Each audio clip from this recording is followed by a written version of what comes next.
All right, welcome everybody to Who's Your Band? I am Jeffrey Paul. I'm joined this evening by Sean Morton. How are you, Sean? Drinking a dark roast coffee, Jeffrey, ready to talk about one of our favorite topics, one of your favorite bands. One of my favorite bands. This is my favorite band. When we started this show, and it seems like we started this show, I think almost 4 years ago. Over 4 years ago, yeah. Okay, over 4 years ago. One of the episodes I had in mind and something I always wanted to do is what we're doing today. And I don't know why it took us this long to get to this. Usually we're a very heavily guest driven show, but the last couple of episodes, there's just been so much to talk about. Yeah, really. And, I think we put the guests a little bit on the back burner, and we're going to start talking about like these bands and things that are in the news. And one of the things I wanted to talk about, like I said, I've wanted to do this episode since we started, and what we're doing is a top five Iron Maiden list. And out of all the top fives of any band that we've done, to me, this is easily not the easiest, the hardest one. To come up with the number one, no problem. I have no problem. I had no problem with that. To come up with number five, number four, um, and songs I had to cut that I cannot believe that I cut these songs, that they're not on my list is insane. But just goes to show you the depth of this band. And you see, I had the exact opposite problem because I do love Iron Maiden, but I do not go anywhere near as deep as you do. I'm more of the radio hit, concert, set list kind of selection. So for me, came very, very quick. Okay. I only So left off one or two like that. It was like two other songs I easily would have put into a top five. I mean, we can always mention them too. So we could, and when we do our listeners lists, and we have a lot of them, this is the most we've ever got. Uh, we'll see. And the listeners have gone really deep. I'm very curious. Not curious, but I'm more like impressed by like how deep our listeners go with Maiden. this So is going to be a Jeff episode by far. Yeah, yeah. I'm going to just step back, read off my five picks, and I'm going to let you just take over the rest of the episode, Jeffrey. Well, I'll start a little bit like for people who are maybe like the peripheral Iron Maiden fans, not really like they know them from the hits, but don't really know who Iron Maiden is. So Maiden starts out in the 70s and they're a very, very different band. I think most people know Iron Maiden from like their classic lineup: Steve Harris, Dave Murray, Adrian Smith, Bruce Dickinson, Nico McBrain, and currently Janik Juris. Okay. But they've had other notable guys in the band like Blaze Bailey, Clive Burr, Paul Di'Anno. But when Maiden starts out, the first singer was Paul Day. Okay. Then he's replaced by Dennis Wilcock. And the reason why I bring up Dennis Wilcock is he brings a very, very valuable member to the band. And that's going to be Dave Murray. Okay. Who is the guitar player with the blonde hair. And he's like the guy in Maiden besides Steve Harris, who's clearly the leader of the band. Maiden starts to take off in about 77, 78 with Paul Di'Anno. And they're a very, very different band than they are now. They are more of kind of like a hard punk rock band. Di'Anno's voice is different than Bruce Dickinson's, extremely different. Di'Anno had that raspy voice. And with him, they put out two really good albums. The debut album, Iron Maiden, and Killers, which is two, especially Killers, I think was a great, great record. But what happens and on Killers, I mean, just a couple of the songs, that people may know is like Wrathchild, Murderers in the Rue Morgue. I mean, these are great, great tunes. Okay. Running free, What's that? running free. That's not on that's not a Paul Di'Anno song. See, I told you you're carrying this. Just sit there and look pretty. Okay. I do that well. Okay. Deanna winds up getting fired from the band because he has a tremendous drug problem. He's doing a lot of coke, and Steve Harris is focused on making this band. He's the leader, he's the principal songwriter, and there's going to be nothing that's deterring them from making it. So who enters is Bruce Dickinson. Who is Bruce Dickinson? He was the singer of a band called Samson, who was a big band in England, but never had American success. Uh, when he enters the band in 80, I think was it 81? I have this written down. Uh, yes, 82. When he's in the band in 82, they come out with the album. And, he enters the band in 81. They come out with the album 82, Number of the Beast, and they explode. A year later, they introduce Nico McBrain to the band. He takes over for Clive Burr. And now you have the classic Iron Maiden lineup. Maiden is just the rest of the 80s into the early 90s is dominating the metal scene. I would say Maiden, along with Judas Priest, are the two biggest acts out there in this type of music. In 93, though, Dickinson decides to leave. He's going to try a solo career, and he's replaced by Blaze Bailey, who kind of is met with mixed reviews. I mean, this is like replacing Freddie Mercury and Queen. I mean, Dickinson is the voice of Maiden. He propelled him to a different level. 6 years later, 99, Bruce comes back. He comes back with Adrian Smith, who left with them to do this solo projects. They come out with an album. It's great. We'll get into that when we do our top list. Who is Iron Maiden? Iron Maiden is a band that gets very little support from radio. They're not a big video band, but they sell out tours. They sell out, no matter where you go. They are huge in South America. They are huge in Europe. They're big in the United States. This isn't a band that winds up playing 8,000 seat arenas. They're playing 20,000 seat arenas with the support of fans. I would say, aside from Rush, I don't know if there's another fan base that is as deep and as loyal as the Iron Maiden fans. Here, who would you say? Slayer. Slayer. Yeah, there's not as many of them though, That's true. but they're there. I don't know if you knew this, Sean Morton, but Iron Maiden has won a Grammy Yes. in 2011. They win Best Metal Performance. They have been notoriously snubbed by the Rock and Roll Hall of Fame. Yes, Okay. because you've never mentioned that on fucking 4 years of this podcast. Well, we'll keep Yeah. mentioning it until they actually get in.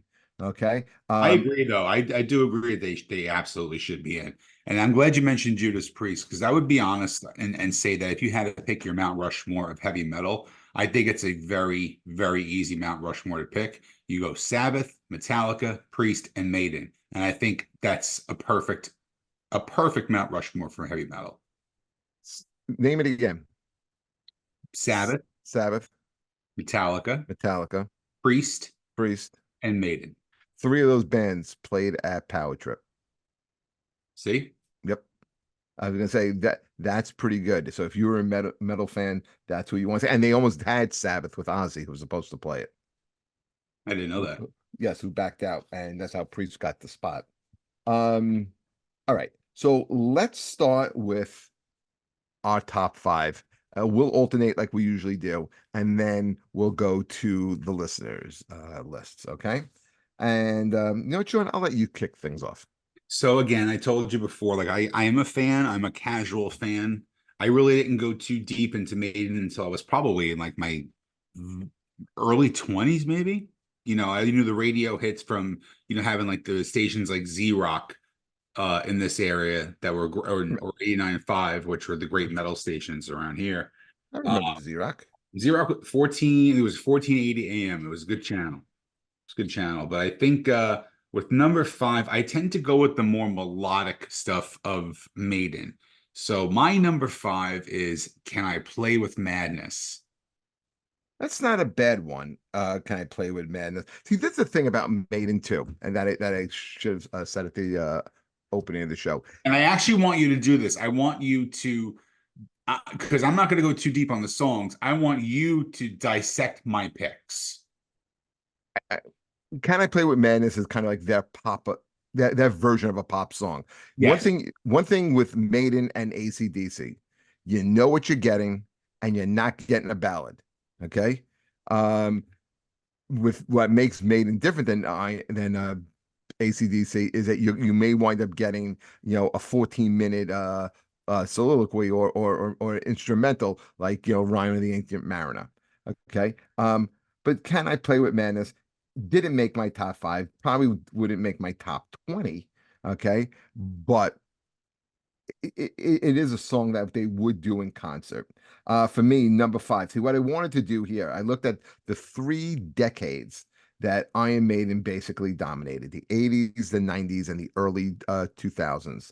So I tried to pick a couple from each. I mean, you can't pick a couple from each because it's 3 decades and five choices here. So I went with the 2000 um, song and title record, Brave New World. Um, it is loosely based on the novel of the same name.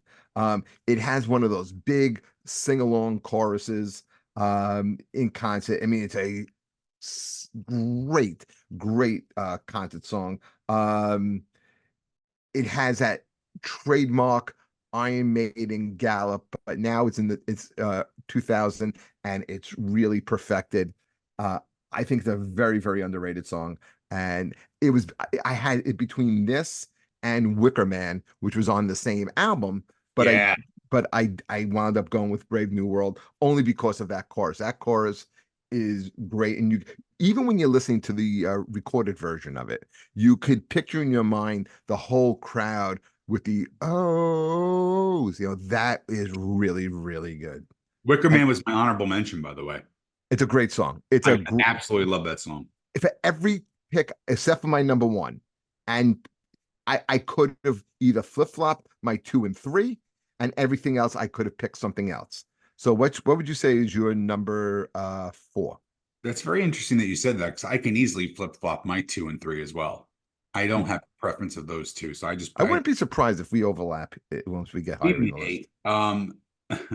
I went with 2 minutes to midnight for number. Great, great, great song. I cannot believe I left this off my list, however. Wow. All right. It's a great song. It's a I great also have a song. great memory about that because we used to hang with a group of metalheads, and my one friend's watch would always beep, and we always thought it was just, for some reason at alarm at midnight. He goes, no, no, no, look at the time. It was 11:58. It was 2 minutes to midnight.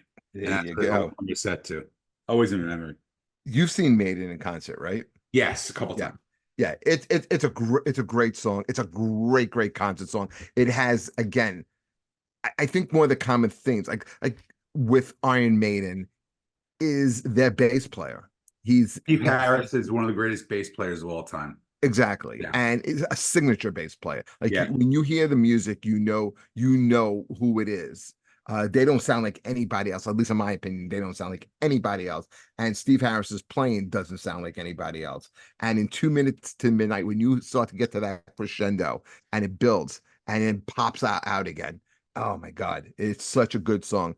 That was a really, really tough one for me to leave off the list. Number four was I picked a song off of Peace of Mind, the 83 album, Peace of Mind, and there were two songs.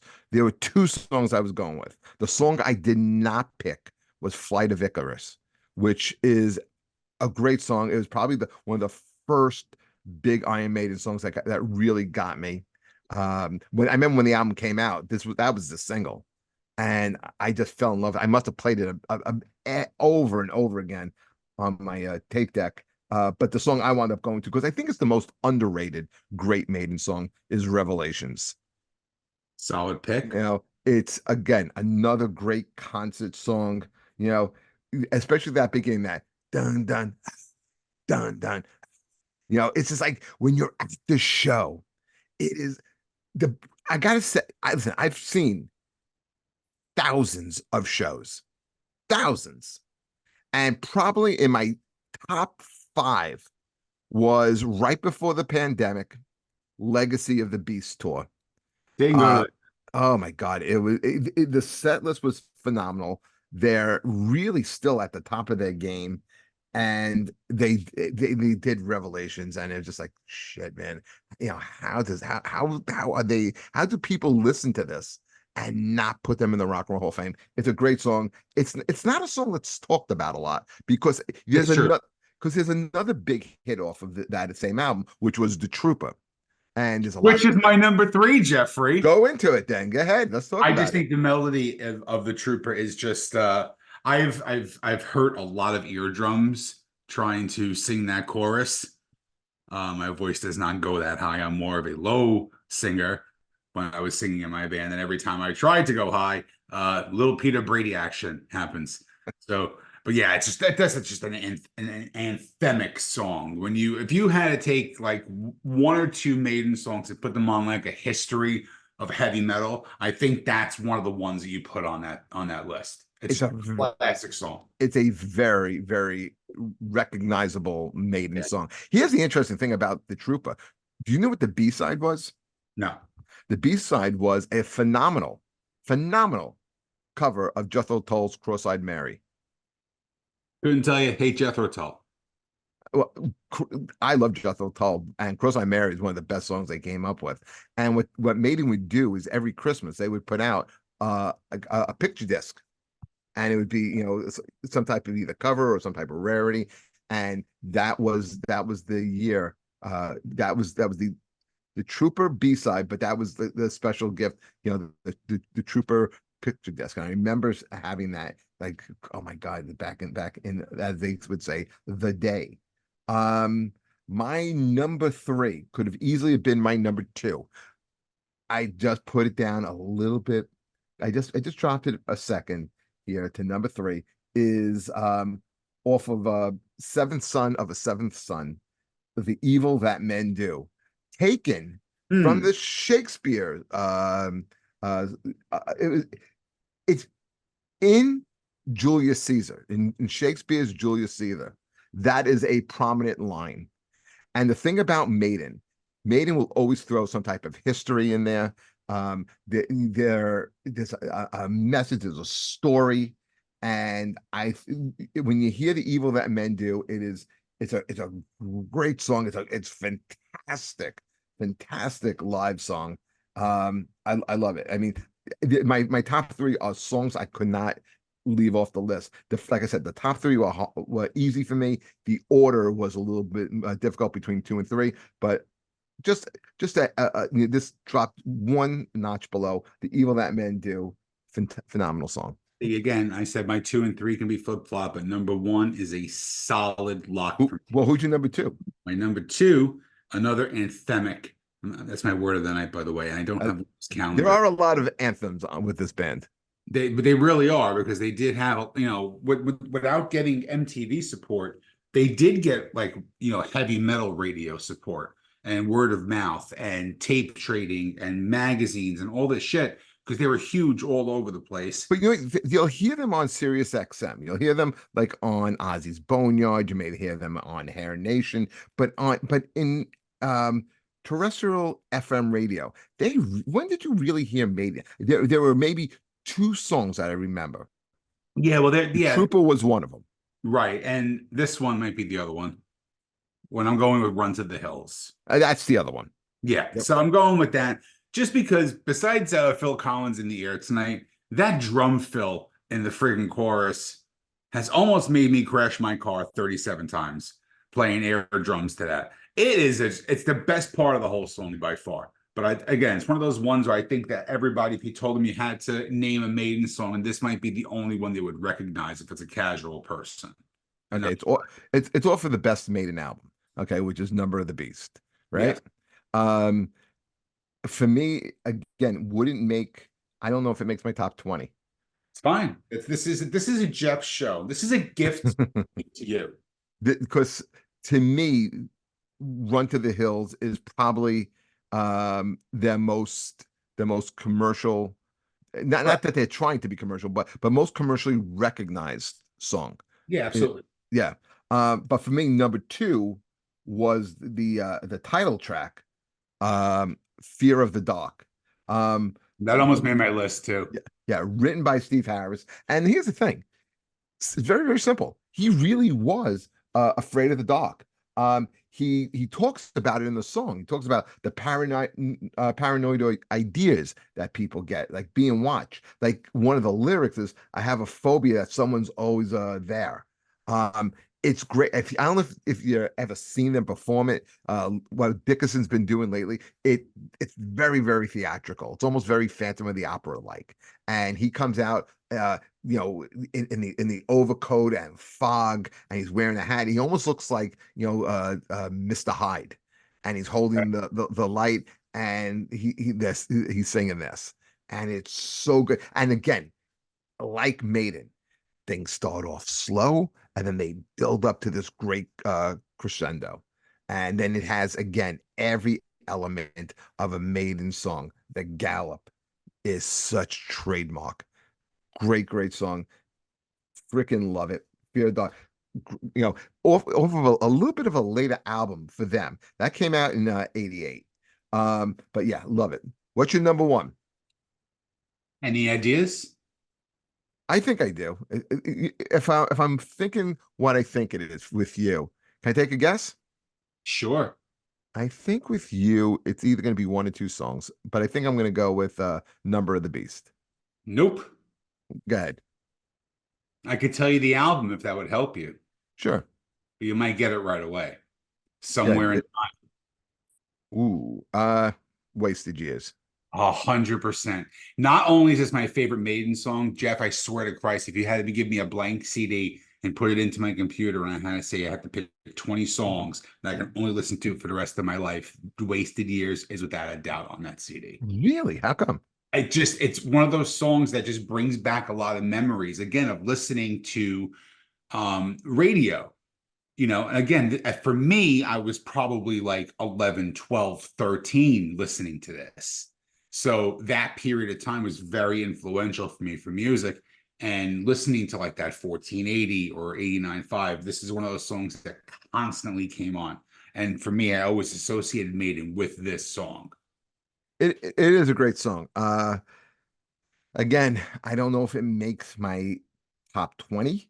But it's a great song. I mean, people love it. It's a concert staple. For me, is my number one is not only my number one Maiden song, Can I guess? but hold on a second. But if I was on a desert island and I could only have one song on, okay, if I had a single, which was shit back in the way. I don't know if you know what a single was. I had tons of them. Yeah. They weren't, the tape wasn't heavy enough, and Yeah. it would always kind of like dangle and get loose, and they would get caught up in the gears that a single, that the tape deck had. They sucked. But if I had one that worked, okay, and I could only play one song for my duration on this island, Yeah. this is my song. I'm going to see if I know my sweet Babu the way I think I know my sweet Babu. I've talked about this song, so go ahead. Phantom of the Opera. Wrong. Fuck. Not even close. All right. Go ahead. Okay.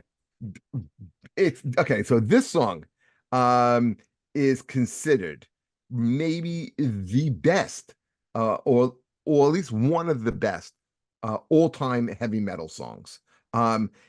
Interestingly enough, is a major hit for them. Hallo Be Thy Name. There you go. All right. Hallo Be Thy Name, off of Number of the Beast. It's the best track on the album by far. It's the final track on the album, which is kind of a weird placement, but however, that's what Maiden does. It's the story of a prisoner who his last seconds, he's waiting to get hung. Written by Steve Harris. Again, that bass. Is there anything more chilling than Dickinson's voice? The bell, that ding, ding, and playing, and then the scream, getting low, and then it starts getting higher and higher, and then lets out, and like that, yeah, and then it just What was pops, how does it go?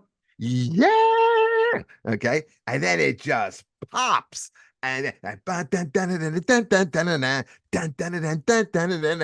just see Clyde Burb just banging the drum. Although I've seen Nico McBrain do this a million times, but I saw them on this tour. Okay, I remember Interesting story. I see them at the Palladium, and it's Dickinson's first tour in the United States with Maiden. I'm at the Palladium. Okay, I'm with this hot chick. Okay, and next to me is the guitar player from Circle of Thorns, which was AJ Perro's band that back in the day. Okay, before Twisted Sister, believe it or not.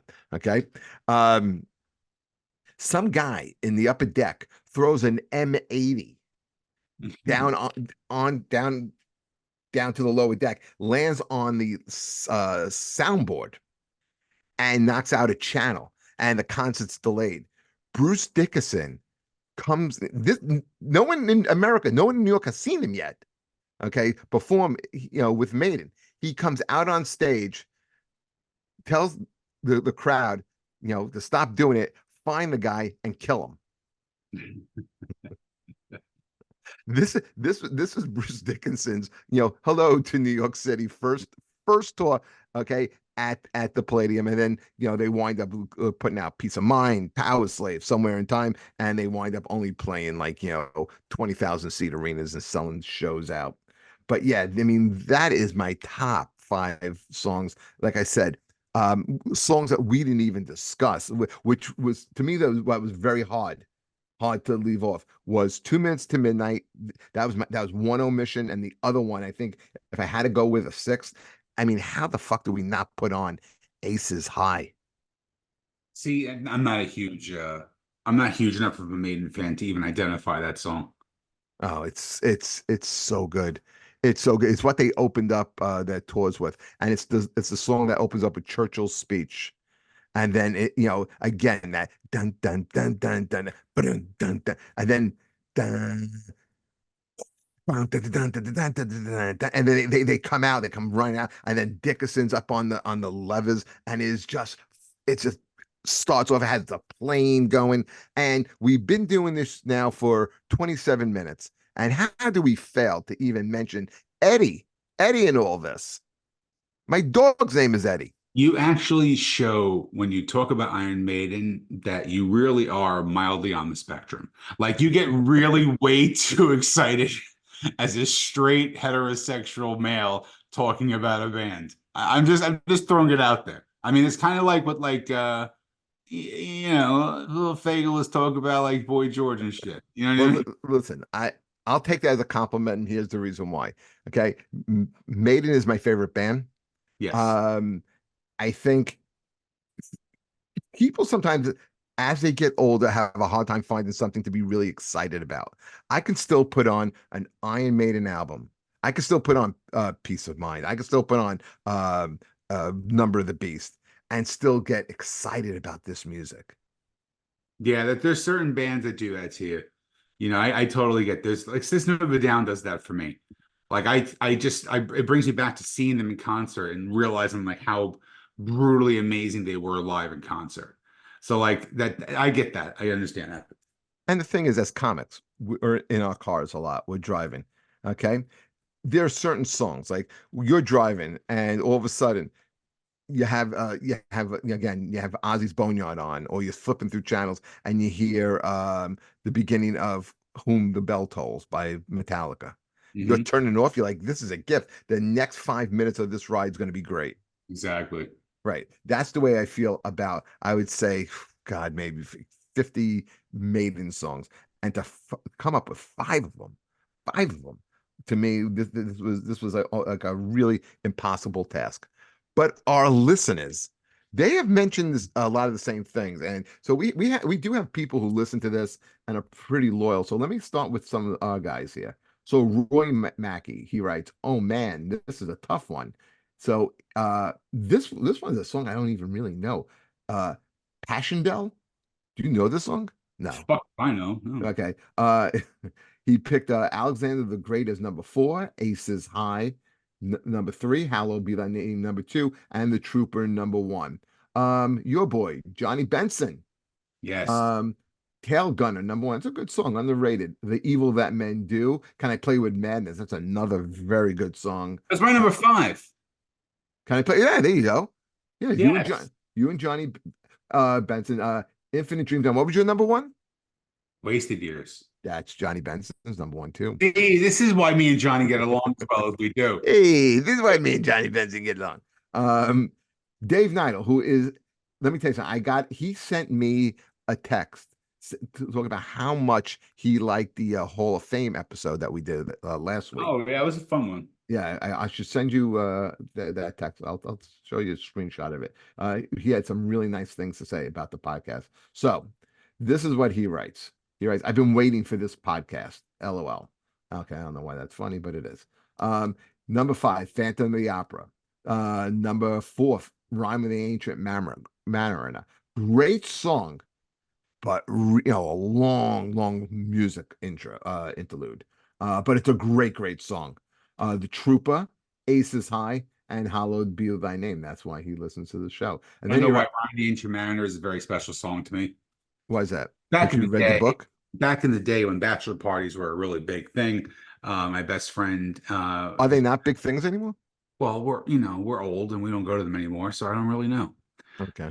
If anybody's our age and getting married, they're fucking. No, So I thought you were going in the direction like the guys don't do bachelor parties anymore. I don't think they do. They do like fucking pottery and go to microbreweries and drink kombucha and shit, like fucking Adam. There's no Adam. Are you there? Yep, I'm here. Adam, do you go to bachelor parties or do you go to microbreweries? Oh, go to bachelor parties. Now, a bachelor party isn't going to be like going like to like a Perkins or anything, is it? No. You're gonna do like cool shit, right? Yeah, bars, strip clubs, Right. Okay. Where does music. cocaine fit into this, Adam? What was that? Where does cocaine fit into this? I don't even know anymore. That's He's like, shit, blew my spot up. Let me finish Dave's. Oh no, hold on. I'm getting to my fucking point. I'm sorry. Go ahead. Story. So my buddy gets married, and we always used to go to Hot 22, which is a full nude strip club on Route 22 in Union, New Jersey. It was one of those juice bars, so you got to bring your own booze in, whatever. So they used to do a thing called the treatment. When the treatment was when the bachelor was there for the bachelor party, they bring them on stage and they pick 3 songs, and then they take the guy's belt off him, they whip his ass, they put. I know where you're going with this. And my buddy picked "Rhyme of the Ancient Mariner" as one of the fucking songs. Yeah. So 14-minute song. So it would last long. And he did a Change of Seasons by Dream Theater too, which is like 22 minutes long. And the girls are like, they're like, this is only one song. And we're like, no, you got one way to go. You know. I know where the end. We only made the God of in the God of Davida. No, another weird one though. But yeah, that's my history with that song. That's actually a very smart move there. Okay. So he writes, continuing Dave's list and his text. I thought it was interesting what he writes. He goes, by the way, the fact that I cannot even fit Run to the Hills or Power Slave into my top 5 just echoes your sentiment of how insane it is that they are not in the Rock and Roll Hall of Fame. But at least they got Janet Jackson and Missy Elliott in. That's funny. It is a little weird. I'm not gonna lie, but it is. Nikki Salvatore, who is he's a big listener of this show, huge music guy. I was gonna say metal, but just a music guy. His top 5: The Prisoner, great song, Revelations, Number of the Beast, Purgatory, and Killers. It's nice to see some representation by Paul Di'Anno, because that I gotta say those first 2 albums are really good. Killers is a really good song off the second album. Anton Sir from South Carolina writes, just 5, and he writes this in capitals, nearly impossible, but I attempted to select my favorites in a spectrum of their entire library. He has a very underrated song, 22 Acacia Avenue. Yeah, it's a good song. It's a great song. Great song about a prostitute. Fear of the Dark, Somewhere in Time, Rhyme of the Ancient Mariner, and Killers. And do you know James Alexander? I do not. He's a black comic. He was in my Why is he gonna be a black comic for? He's just regular. Because he's not white. And he was in my fantasy football league in the comics league. And so he's gay. And he won. He's not gay. He's actually he's a funny guy and a really good. I want to show. I've talked to him. I should bring him on. I'm surprised he chimed in here on this. That's why I kind of brought it up. Deja Vu. Um, yeah, that wouldn't have made my top 20. Stranger in a Strange Land. That's a good one. Alexander the Great. Great song. Wasted Years and Flight of Icarus. Um, I You know, you're wa- being a little twatty on this episode, just so you know. You're being a little like fucking snooty and superior. You know it, that, right? it, You're it, actually it, being the guy who works in the music store. Like when you walk in, you go, "Hey, do you have the new Pearl Jam record?" And they're like, "Ugh." Yeah, they so peaked in '95, but sure, whatever. I guess you never heard of the Pixies. Anyway, like one of the people. That's All good. right, You, first you of all, kind of sounded like that a little bit tonight. I would never say anything about the Pixies. I would fucking Pixies. Stop with that shit. Let me tell you something. I've had it with Frank Black and the fucking Pixies. This is Adam music. Adam, you like the Pixies? Oh yeah, Yeah. He I've seen them a likes bunch to of times. he likes to I can't fucking take the band. There's I'm, some I'm bands not I'm like that with too. I I, can't. but think I'm not even going to be tolerant of them anymore. You don't I, have to be. You don't have en to. enough. All right. So I also posted this on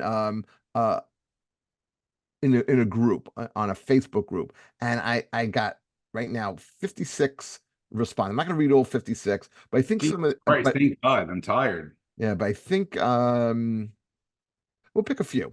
Okay. I think Yeah. because people pick some interesting songs on this list. Like Yeah, like this guy here, James Oliver. His number one song was Dance of Death. That's kind of like a weird one to pick. Yeah, really. Yeah. Um Ron Van Harten. He had some good songs on here. Like Where Eagles Dare is a great song. I prefer the Misfits song when Eagles Dare, but continue. Okay. The Clairvoyant, which is Oh, that's a good one. that's a real good one. I thought that was kind of an interesting pick. Um Abjorn Vested Ek picked Children of the Damned, which is a really good song. That's on his list. Man, he has Empire of the Clouds on here. Uh, let's see. A couple of others. Michael Lavalier picked the Prowler, Flash of the Blade. I mean, there's a lot of interesting, like deep cuts that people picked. But we got so many on it. But I think some of the big songs seem to be Wasted Years. It's Uh, the best goddamn Maiden song. And even though it's not my favorite band, and I don't like, twiddle fucking nuts to this goddamn shit, it's their best song. I don't understand half the words you said in that sentence. Whatever. Whatever. You No, want to hear my you joke? don't Just understand. Wait, my, why? Have you started now? You got to start now with the jokes? Yeah, Miguel Berrios picked Only the Good Die Young. Isn't that Billy Joel or something? Um, God. no. We're now like about 40 minutes into this episode. No one brought up Running Free. I did before, and you said, no, it's not on that album. Actually, no, it's not on the first Party album. You geeked out on me on that one. I mentioned Running Free before. Yeah, no, not in my top 20. Um, Fucking snob. Here's one. Book of Souls. Derek Radin had on his list Book of Souls and No Prayer for the Dying. Book of Souls is kind of interesting because on that tour, and I think this is a tour that you saw, Sean, because I Yeah. think you have brought it up. I No, think, the Benjamin Button tour I went on. but I thought you went on a tour where they didn't do "Hallow Be Thy Name." The Benjamin Button tour. They did the whole album front to back, and then they did like 2 minutes to midnight and Run to the Hills, and that was it. Yeah, because the thing is, they always played "Hallow Be Thy Name," but because of a stupid lawsuit, they were like, well, until this gets resolved, we're not going to play "Hallow Be Thy Name," and it was on the Book of Souls tour. No, Which that is one. not even, and it's not even such a, it's not even my top. Let's see, I put down one, two, three, four, five, six, seven. I put down eight of their best albums, and it didn't make my top eight on here. Yeah, yeah. So people, you have a lot of Flight of Icarus. Um, Sure. yeah. other songs that we probably could have talked about. Um, I thought there'd be more love for Murderers in the Rue Morgue. Um, I thought yeah, I thought the Wicker Man we get a little bit more, but I think basically we covered all these great songs. Yeah, this is a band that absolutely needs to be in the Rock and Roll Hall of Fame. That they're not in is an absolute joke. It's a travesty. You know, use all the adjectives in the world that you want, but Can't argue with that, buddy. you know, I don't get it. But and like Dave Neidl said, hey, at least Janet Jackson and Missy Elliott are in, and who knows? Hey, maybe this year the Rock and Roll Hall of Fame will be lucky enough to have Mariah Carey because you know how rock and roll she is. Listen, you want to end this podcast? We could talk about it off the air. We don't have to address these on air when people can see our dirty laundry. If you have a problem with me and my queen, then we'll talk about this after the show. But don't bring it up again. I like Mariah Carey. I don't get me wrong, but for the Rock and Roll Hall of Fame, Yep. First ballot, 100% she's going in. she's not going in. 100% she's going in. First, Who's going in over her? Is it you got to pick one of these two artists. Cher, Mariah Carey. Who's going in? Mariah Carey. Over Cher. As a solo artist, yeah, I'm going Mariah Carey 100%. I think just the hit numbers alone. You know, I understand the history with Cher, but yeah, if I had to pick one of the two, I go Mariah every day. You think Foreigner's going to get in? I don't think Foreigner has a fucking rat's ass chance of getting in. Even though I think they're probably the most deserving, still I don't think they get in. Yeah, Even though they're the most deserving. Talent on that list. There's way too much talent on that list. I think Sade goes in before Foreigner goes in. Somebody made an argument. I don't know if it was you or somebody I was talking to. They were saying that Sinead O'Connor will get. I think Adam said this on the show last week. That he believed that Sinead O'Connor would get in because of the death ticket. Yeah, but I think if she didn't kill herself, I think maybe it would have been I think that would have been the case. If she had something like natural, then I think it has more of a chance, but I don't know about that. So you think I still think that controversy back in the 90s with the Pope and the SNL thing, I think that really killed her for a lot of people. Well, it killed her in the mainstream, it did. Oh, sure. You know, she was banned from Saturday Night Live, but you know, Saturday Night Live, you know, is what it is. But anyway. By the way, did you watch Saturday Night Live last night with Shane Gillis as the host? No, we had a show last night at Laughing Stock. We had Joselito the puppet. And Yes. once again, we had when you came up, we had just as many people in the room last night. Fantastic. Which was great. And so and afterwards, it's a mostly Hispanic, you know, big Puerto Rican following. And let me tell you something, man, they supported that guy like. Yeah. Like no act I've seen up there. I mean, there was a line afterwards for the meet and greet and to just to hang out and take pictures, and everyone hung out afterwards. It was so much fun, and so I didn't get a chance. I didn't get home until late. Puerto Ricans are a good time, man. Let me tell you, they know how to party and they know how to celebrate death. Because when one of them dies, they all buy fucking matching T-shirts with the person's picture on the front. You see, when you die, me and Adam are going to wear Sean Morton T-shirts. I have a new one coming out, by the way. Well, it's gonna be hard to top that other one. It's better. That's a good one. It's better. I'm telling you. You know, it's a picture of me holding a ketchup bottle in one hand and a mustard bottle in the other hand, and I'm just going like making a crazy face because I'm a crazy guy. See, that's the thing that people don't understand. Hey, yeah, I got mustard in one hand, ketchup in the other hand. Where do I go? What do I pick? I don't know. What if I have a hot dog? Oh, I'm gonna always go mustard, but still. Oh, I figured you'd be a ketchup hot dog. Absolutely not. What am I, 7? No. No, but you are a little different. No, I will listen. You may put ketchup on a burger and fries. Mustard goes on a hot dog. Everyone knows that. And you got, you don't even go Gulden's mustard. You gotta go special. You gotta buy the Sabret hot mustard. 100%. Very good call. In fact, I have that. I have that. We just took our relationship to a new level today. That's right. And what's the one thing that if I came over your house, say, hey, you're having a barbecue, and you say, hey, Jeff, I'm running low on mustard, and I pick it up, and I come by with Hunt's or Heinz yellow, Yeah, you might get smacked in the face. That's right. Get out. Get out. Get out of here. Yeah, that's disgusting. It's poor people shit. Exactly. Yeah, that's ghetto shit. That's like putting a hot dog on Wonder Bread. If my wife came home with that, I would it would probably be one step towards divorce. Or if you bring in the ketchup that isn't Heinz, can't do anything Right. else besides Well, Heinz. Hunts, I could see anything less. All right, Like that's like if you run out and like ShopRite's closed and you got to go to the bodega or you got to go to like the gas station and go down the food aisle in the gas station and they may have the Hunts where it's $2 at freaking ShopRite and it's like $9 at the gas station. I don't know if I'm doing ShopRite. This happened to me before. Yeah, I'm not doing ShopRite. Anything condiments. I'll pay extra. I'll if it's $9, I'll pay $9. Yeah, I agree with that. You know, it just ruins the whole experience for me. Much like doing podcasts does. It does. I think on that note, This was fun though. this was good, man. This was a long awaited episode, and I'm glad we finally got a chance to do it. Yep, absolutely. I I'm need gonna pick a top 5. You pick all the friggin' top 5s. I'm gonna pick a top 5 band, and then we're gonna do that in a few weeks. Hey, you're the one that picked Metallica. You picked Nirvana. It was like a year ago. We just did Nirvana a couple weeks ago. What are you talking about?